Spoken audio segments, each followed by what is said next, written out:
And we were fortunate because, we felt kind of terrible to be in that position after the way we had played for, that stretch in early in the second half where we built a pretty good lead and couldn't build on it. They crept back into the game, highly competitive ball club, very well coached. But, yeah, I just wanted Matt to be in position to just throw one up there and hopefully go in. Darvin, a couple of tough losses early this season now. You kind of, as you said, you kind of get this one back when it seemed like it might have slipped away. How do you feel like you can use that moving forward? I told the team afterward, I think each and every one of them in the lineup, that limited minutes, no minutes, the way that we stood together and the way we supported one another.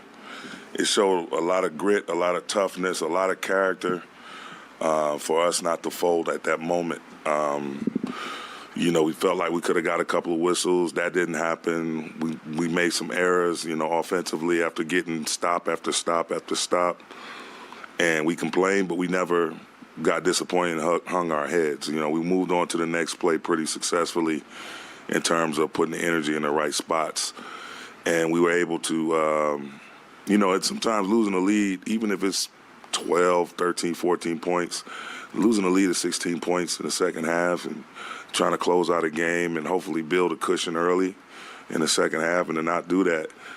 A lot of teams don't come back from that. And I think our group, just being a new group together, obviously certain guys have been here already, but pretty much a new group, new coaching staff. I thought the energy was right. Everything that was being said on the sideline was totally motivational and positive. And the guys reacted and they received it and they went out and executed when they needed to. So, hi, Coach. Russ obviously had an amazing game tonight. I noticed in the third quarter during a timeout, you kind of like bear hugged him a little bit and had a little talk with him. Do you mind sharing a little bit of what you said to him? I just told him, man, I love your energy. I love your aggressiveness. But if things don't work out, we got to sprint back and transition. That's the first line of defense for us. That's the first thing we taught defensively in training camp.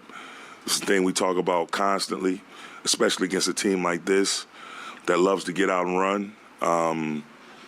We just, you have to have a next play mentality is what we call it. And, I told him I don't mind the competitive turnovers. He's trying to do something great for our team. He's doing exactly what I asked the team to do. Play downhill, attack the rim.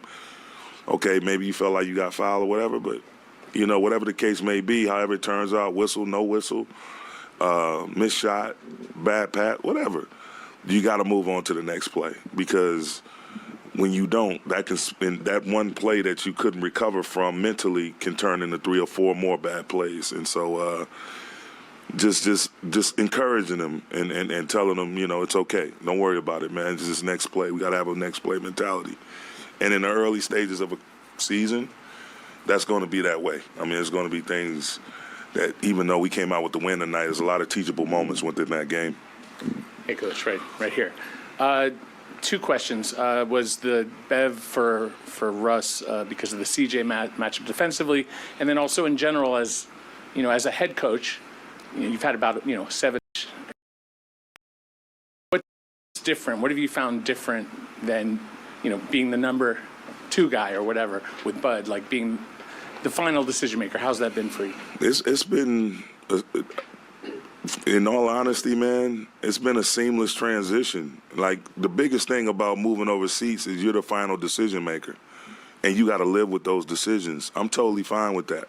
As long as my team is competing, they're trying to play the right way, I don't mind that. But that's the biggest thing, just making the final decision on things. And sometimes you got to go with your gut. And I put Pat Bev in, as he ran past me a couple of times, reminded me of his resume. I made the switch to put him on CJ. And, he did a hell of a job on him. But that's the biggest thing, man. Just you can't be afraid to make a decision. Like, a lot of people worried about what you guys are going to say or how it's going to look or why is he in the game, why is he not in the game. And all.